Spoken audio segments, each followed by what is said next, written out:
Nakakandado raw ang kanilang kwarto na trap sa nasusunog nilang bahay ang tatlong batang magkakapatid. Dalawa sa mga bata, patay. Nakatutok si Oscar Oida.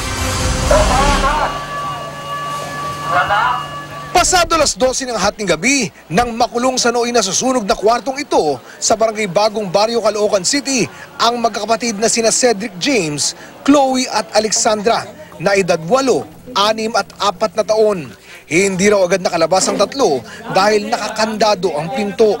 Nung binuksan po yung kwarto, laguat kami kasi nakalaki yung kwarto yata eh. Nakalaki yata nung binuksan, nilabas yung tatlong bata, sunog na yung buong katawan. Ayon sa mga residente, umalis saglit ang ama ng mga bata para bumili ng pagkain. Ang sabi ko sa kanya, bakit nangyari doon? Kasi may nagsabi sa akin, ang sabi, inandal mo daw yung bahay.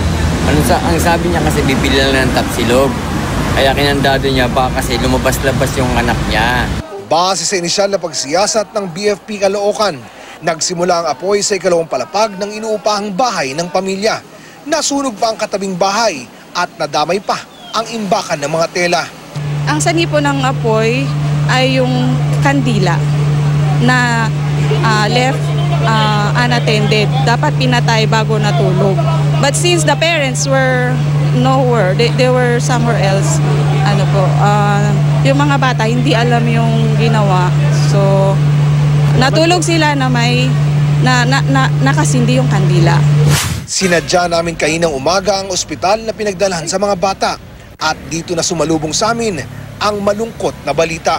Dalawa sa kanila, pumanaw na. Natili namang nasa kritikal na kondisyon ang isa pa sa mga bata. Si Cedric James Valero at si Chloe Kate Valero. Suffocation, sir. Suffocation. Kinumpirma rin ito mismo sa amin ng ama ng mga bata na si Richard Valeros. Bukod dito, wala na siyang ibang sinabi sa amin. Inaalam na ngayon ng BFP kung totoo bang kinandado nga ng ama ang mga bata sa bahay.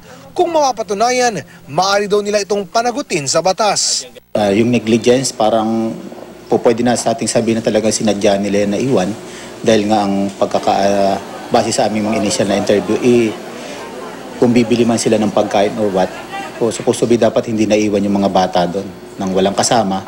Maigpit na bili ng mga otoridad sa mga magulang, huwag na huwag ilalak sa bahay ang mga bata. At least kung may kamag-anak ka o may kapitbahay ka na pinagkakatiwalaan mo na tumingin o mag-supervise dun sa mga anak mo.